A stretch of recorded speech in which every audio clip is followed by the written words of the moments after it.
Chapter 10. They're all here. Jack opened his eyes. It was so dark he couldn't see anything. He felt his clothes. He was wearing his t-shirt and jeans again. The leather bag had turned back into his backpack. "Hello," said Morgan Le Fay. Her voice came from the corner of the treehouse. "Hi," said Annie. "Did you have a good journey?" asked Morgan. "I did," said Jack, "but girls can't do anything fun in ancient Greece." "I did one fun thing," Annie said wistfully. "I rode in a chariot pulled by a flying horse." "Oh, that must have been wonderful," said Morgan. "You were very lucky to be bringing me the story of Pegasus." "Who?" said Jack. "Pegasus," said Morgan. "He's the great white-winged horse in Greek mythology." "Oh, yeah," said Jack. "I think I've heard of him."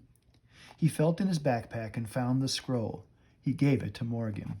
He could barely see her in the dark. "It was written by Anonymous," said Annie. "I know," said Morgan. "Many talented women used that name in the past. Her story will be a great addition to my Camelot library." "Plato helped us find it," said Jack. "Ah, my good friend Plato," said Morgan. "He was one of the greatest thinkers who ever lived." "And Pegasus was the greatest horse," said Annie. She sighed. "I just wish I could see him again." "You can," Morgan said softly. "He's here right now." "Pegasus!" cried Annie. "Oh, boy!" Annie turned on the flashlight and used it to find her way down the rope ladder. Jack grabbed his backpack and followed her. When they were both standing on the ground, Annie shined her flashlight at the dark trees. "Pegasus?" she said. "Where are you, Pegasus?" "Turn off your flashlight, Annie," said Morgan. She was looking down from the treehouse window. Annie switched off the light. "In the night, you can see all the story characters that saved you in your last 4 missions," said Morgan. "They're all here. Hercules and the Silkweaver, Sarf the Serpent Monster, and Pegasus." Jack pushed his glasses into place and studied the dark woods. "Where are they, Morgan?" cried Annie. "Where's Pegasus?" "Look hard," said Morgan. "I can't see him," said Annie. "Yes, you can," said Morgan. "The old stories are always with us. We are never alone." "Has Morgan gone crazy?" wondered Jack. "Look up," said Morgan. "Your friends are in the night sky. They are stars." "Stars?" whispered Jack. He stared at the shimmering field of tiny stars overhead. "Hercules is a constellation," said Morgan. "The Romans imagined him kneeling in the sky, holding a club over his head." Morgan waved her finger at the sky.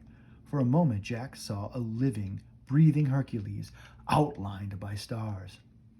"And there's the Silkweaver with her beloved cowherd," said Morgan. "The ancient Chinese believed that there were 2 stars on either side of the Milky Way." Morgan waved her hand again. The lovely Silkweaver was outlined in the heavens.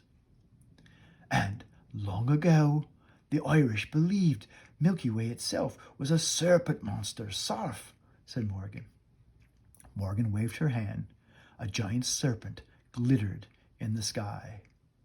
"And the ancient Greeks named one of their constellations Pegasus," said Morgan.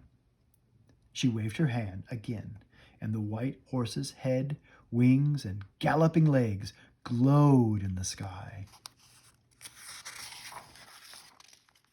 "I see him," said Annie.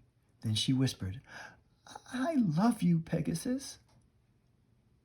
Jack thought he saw the stars move as if Pegasus was rearing back in the sky.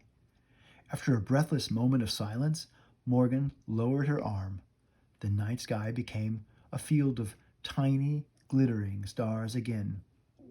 "You have done amazing work as master librarians," said Morgan. "I would trust you with any important mission."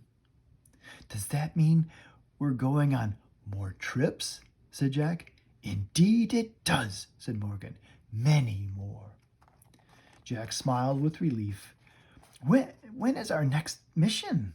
asked Annie. "As soon as I need your help, I will send for you," said Morgan. "Now go home now and rest." "Goodbye," said Annie. "Goodbye," said Jack. "Farewell," said Morgan. There was a sudden rushing of wind, then a blur of blinding light, and Morgan Le Fay and the magic tree house vanished. The night was still. "Home?" asked Annie. "Sure," said Jack. As they walked between the trees, the Frog Creek woods were pitch black.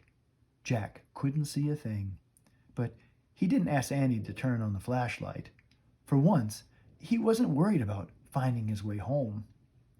He felt as if someone or something was leading them through the woods. Morgan's words came back to him. "The old stories are always with us. We are never alone." Jack looked up at the stars again. They were beginning to fade in the growing light of dawn. But, he thought, he could hear the beating of giant wings somewhere high above.